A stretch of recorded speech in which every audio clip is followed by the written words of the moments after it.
Sean Diddy Combs remains behind bars tonight after losing an appeal of a ruling denying him bail.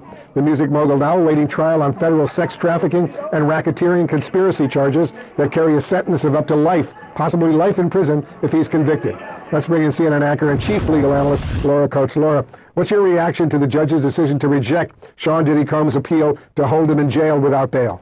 Well, in many ways, given the severity of the charges and what was argued yesterday as well, it was all but predictable that this could be the likely outcome here. Remember, there is a presumption of innocence, of course, for any defendant. But normally people think about a flight risk, thinking about whether someone should remain in jail pending their trial. But there were more factors involved, not the least of which is how prudent it would be and how feasible it would be to prevent the alleged activity from occurring while one is under the supervised release of a probationary period or out on pre-detention release. In this case, they found that it was not going to be viable as a solution to do so. Even though he wanted to post money, even have ankle monitoring, the severity of the allegations and we also all remember that really awful, horrendous video of Combs viciously beating his then girlfriend, Cassie Ventura, in a hotel lobby in Los Angeles. How much of that footage actually play in the court today?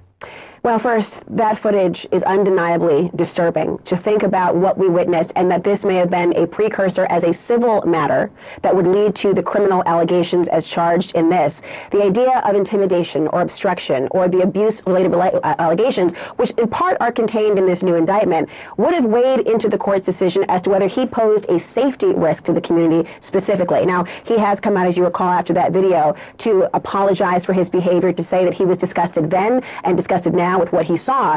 But we are talking about violent crimes, violent allegations that will weigh in the court's overall decision about keeping the community safe. Now, he will be, as somebody who has some notoriety, he will have some level of protective custody, not in a traditional sense, but separation from maybe part of the general population or thinking ahead to what that might look like for him. But he right now is similarly situated with every other defendant who has allegations of this severity and poses a potential risk for intimidation or obstruction. Remember, some of the conduct they allege is as recently as 2023, later in the year. And as of last week, they allege that he made phone calls or there was some communication over 50 trying to access a particular witness that he thought might be a part all of that combined is likely to weigh heavily on the judge's mind. It was interesting, Laura, that the prosecutor today read a text message one of Combs' victims sent to him after Cassie Ventura's lawsuit became public. She's the former girlfriend who was kicked and beaten up brutally by Sean Diddy Combs in that hotel lobby. The woman said, and I'm quoting now, "I feel like I'm reading my own sexual trauma,"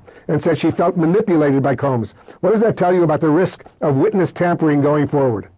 That tells me that this particular indictment might be the floor, not the ceiling of what the allegations would contain. Remember, there are the civil lawsuits separate and apart from what a prosecutor will be able to charge. Those are normally ending in damages, often monetary damages, and a criminal prosecution that can be used to build one's case and to buttress the credibility of other witnesses. This suggests to me, given that this is a criminal enterprise being alleged, and they talk about enablers of people who are around Diddy, it might be very likely that part of that enterprise could be to access people who they think might possibly be helpful to the prosecution. And that is very, very disturbing for any prosecutor thinking about how they're able to prove their case beyond a reasonable doubt, not only for the victims that are alleged, but for prospective victims as well in the administration of justice.